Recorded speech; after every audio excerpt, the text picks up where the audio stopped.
ಈ ಕಾರ್ಯಕ್ರಮದ ಪ್ರಾಯೋಜಕರು ಗಡಿಯಾರ್ ಗ್ರೂಪ್ ಆಫ್ ಕಂಪನಿ. ವೀಕ್ಷಕರೇ, ಸನ್ಮಾರ್ಗ ಸುದ್ದಿ ಸಂಚಯಕ್ಕೆ ಸ್ವಾಗತ. ನಾನು ಸಿಂಧು ಎಸ್.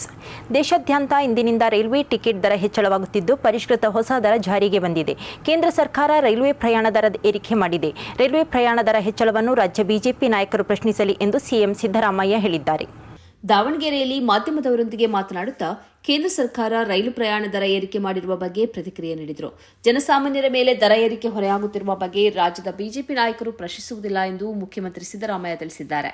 6 ತಿಂಗಳ ಅವಧಿಯಲ್ಲಿ 2ನೇ ಬಾರಿಗೆ ದರ ಪರಿಷ್ಕರಣೆಯಾಗಿದ್ದು, ರೈಲ್ವೆ ಇಲಾಖೆಯ ಆದಾಯ ಹೆಚ್ಚಿಸುವ ಉದ್ದೇಶದಿಂದ ಈ ಕ್ರಮ ಕೈಗೊಳ್ಳಲಾಗಿದೆ.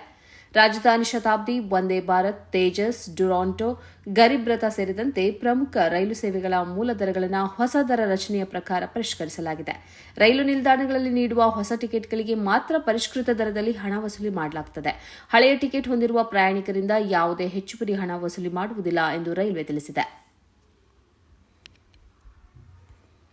ಬಿಪಿಎಲ್ ಕಾರ್ಡುದಾರರಿಗೆ ಮುಂಬರುವ ಜನವರಿ ಅಥವಾ ಫೆಬ್ರವರಿಯ ತಿಂಗಳಿಂದ ಇಂದಿರಾ ಕಿಟ್ ವಿತರಣೆ ಮಾಡಲಾಗುತ್ತದೆ ಎಂದು ಆಹಾರ ಸಚಿವ ಕೆಎಚ್ ಮುನಿಯಪ್ಪ ಮಾಹಿತಿ ನೀಡಿದ್ದಾರೆ.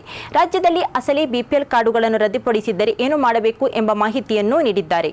ಮಾಧ್ಯಮಗಳ ಜೊತೆ ಮಾತನಾಡಿದ ಆಹಾರ ಸಚಿವ ಕೆಎಚ್ ಮುನಿಯಪ್ಪ, ಅಕ್ಕಿ ವಿತರಣೆಯ ಪ್ರಮಾಣ ಹೆಚ್ಚಾಗಿದೆ. ಅಷ್ಟು ಪ್ರಮಾಣದಲ್ಲಿ ಅಕ್ಕಿ ಬಳಸುವುದಿಲ್ಲ ಎಂಬ ಕಾರಣದಿಂದ ಇಂದಿರಾ ಕಿಟ್ ಎಂಬ ಹೊಸ ಯೋಜನೆಯನ್ನು ಜಾರಿಗೆ ತರಲಾಗುತ್ತಿದೆ. ಇದರಲ್ಲಿ ಬೇಳೆ, ಸಕ್ಕರೆ, ಉಪ್ಪು ಇರಲಿದೆ ಎಂದು ತಿಳಿಸಿದ್ದಾರೆ. ಅರ್ಹರ ಬಿಪಿಎಲ್ ಕಾರ್ಡ್ ರದ್ದು ವಿಚಾರದ ಬಗ್ಗೆ ಪ್ರತಿಕ್ರಿಯಿಸಿದ ಕೆಎಚ್ ಮುನಿಯಪ್ಪ, ಕಾರ್ಡ್ ರದ್ದಾಗಿದ್ದರೆ ತಕ್ಷಣವೇ ನಿಮ್ಮ ತಾಲೂಕಿನ ತಹಶೀಲ್ದಾರನ್ನ ಭೇಟಿ ಮಾಡಿ ಅರ್ಜಿ ಸಲ್ಲಿಸಿ.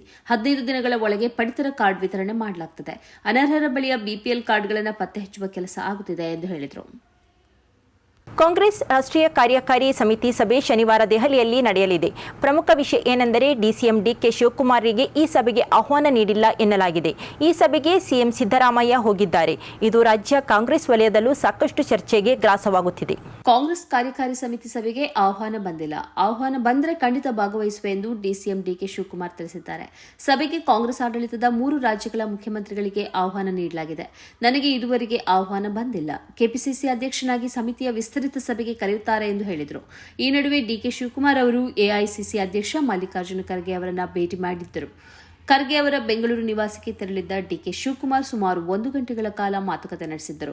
ಆ ಬಳಿಕ ಡಿಕೆ ಶಿವಕುಮಾರ್ ಮಾತಿನ ದಾಟಿಯಲ್ಲೂ ವ್ಯತ್ಯಾಸ ಕಾಣಿಸುತ್ತಿದೆ. ಕಾಂಗ್ರೆಸ್ ಪಕ್ಷದ ಅಧ್ಯಕ್ಷನಾಗಿ ಪಕ್ಷದ ಕಚೇರಿಯಲ್ಲಿ ಕಸಗುಡಿಸಿದ್ದೇನೆ, ಬಾವುಟ ಕಟ್ಟಿದ್ದೇನೆ ಎಂದಿದ್ದರು. ಅಲ್ಲದೆ ವೇದಿಕೆಗೆ ಬಂದು ಕೇವಲ ಭಾಷಣ ಮಾಡಿಕೊಂಡು ಹೋಗಿಲ್ಲ ಎಂದಿದ್ದರು. ಈ ಹಿಂದೆಯೂ ಡಿಕೆಶಿ ದೆಹಲಿಗೆ ತೆರಳಿದ್ದ ಸಂದರ್ಭದಲ್ಲಿ ರಾಹುಲ್ ಗಾಂಧಿ ಅಥವಾ ಸೋನಿಯಾ ಗಾಂಧಿ ಅವರನ್ನ ಭೇಟಿ ಮಾಡಿ ಮಾತುಕತೆ ನಡೆಸಲು ಅವಕಾಶ ಸಿಕ್ಕಿರಲಿಲ್ಲ. ಆದರೆ ಸಿದ್ದರಾಮಯ್ಯ ಅವರು ರಾಹುಲ್ ಗಾಂಧಿ ಅವರನ್ನ ಭೇಟಿ ಮಾಡಿ ಮಾತುಕತೆ ನಡೆಸಿದ್ದರು ಎಂಬುದನ್ನು ಇಲ್ಲಿ ಸ್ಮರಿಸಿಕೊಳ್ಳಬಹುದು. ಮೊಟ್ಟೆಯಲ್ಲಿ ಕ್ಯಾನ್ಸರ್ ಕಾರಕ ಅಂಶವಿಲ್ಲ, ಟೆಸ್ಟ್ ರಿಪೋರ್ಟ್ ಸೇಫ್ ಆಗಿದೆ ಎಂದು ಆರೋಗ್ಯ ಸಚಿವ ದಿನೇಶ್ ಗುಂಡೂರಾವ್ ರಾಜ್ಯದ ವಿವಿಧ ಜಿಲ್ಲೆಗಳಿಂದ ಮೊಟ್ಟೆಯನ್ನು ಸಂಗ್ರಹಿಸಿ ಲ್ಯಾಬ್ಗೆ ರವಾನೆ ಮಾಡಲಾಗಿತ್ತು. ಇದೀಗ ವರದಿ ಬಂದಿದ್ದು, ಮೊಟ್ಟೆಯಲ್ಲಿ ಯಾವುದೇ ಕ್ಯಾನ್ಸರ್ ಕಾರಕ ಅಂಶವಿಲ್ಲ, ಮೊಟ್ಟೆ ಸೇಫ್ ಇದೆ, ಸೇವನೆ ಮಾಡಬಹುದು, ಯಾವುದೇ ಸಮಸ್ಯೆ ಇಲ್ಲ ಅಂತ ಎಫ್ಎಸ್ಎಸ್ಎಐ ಹೇಳಿದೆ. ಸುಮ್ಮನೆ ಆತಂಕ ಬೇಡ ಎಂದು ಹೇಳಿದ್ದಾರೆ. ದೇಶದಲ್ಲಿ ನಿನ್ನೆ ಕ್ರಿಸ್ಮಸ್ ಆಚರಿಸುತ್ತಿರುವಾಗ ವಿಎಚ್ಪಿ ಬಜರಂಗದಳ ಕಾರ್ಯಕರ್ತರು ಹಲವೆಡೆ ದಾಂಧಲೆ ನಡೆಸಿದ್ದಾರೆ. ಅಸ್ಸಾಂನ ನಲ್ಬಾರಿ ಜಿಲ್ಲೆಯ ಶಾಲೆಯಲ್ಲಿ ಕ್ರಿಸ್ಮಸ್ ಆಚರಣೆಗೆ ಬಳಸಲಾದ ಅಲಂಕಾರಿಕ ವಸ್ತುಗಳನ್ನು ಧ್ವಂಸಗೊಳಿಸಿ ಅಂಗಡಿಯಲ್ಲಿದ್ದ ವಸ್ತುಗಳನ್ನು ಕಿತ್ತು ಹಾಕಿದ್ದಾರೆ. ವಿಎಚ್ಪಿ ಮತ್ತು ಬಜರಂಗದಳಕ್ಕೆ ಸಂಬಂಧಿಸಿದ 4ವರನ್ನು ಅಸ್ಸಾಂ ಪೊಲೀಸರು ಬಂಧಿಸಿದ್ದಾರೆ.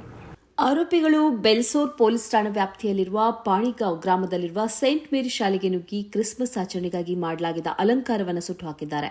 ಜೈ ಶ್ರೀರಾಮ್ ಘೋಷಣೆಗಳನ್ನು ಕೂಗಿದ್ದ ಅವರು ಕ್ರಿಸ್ಮಸ್ ಆಚರಿಸದಂತೆ ಎಚ್ಚರಿಕೆ ನೀಡಿದ್ದಾರೆ.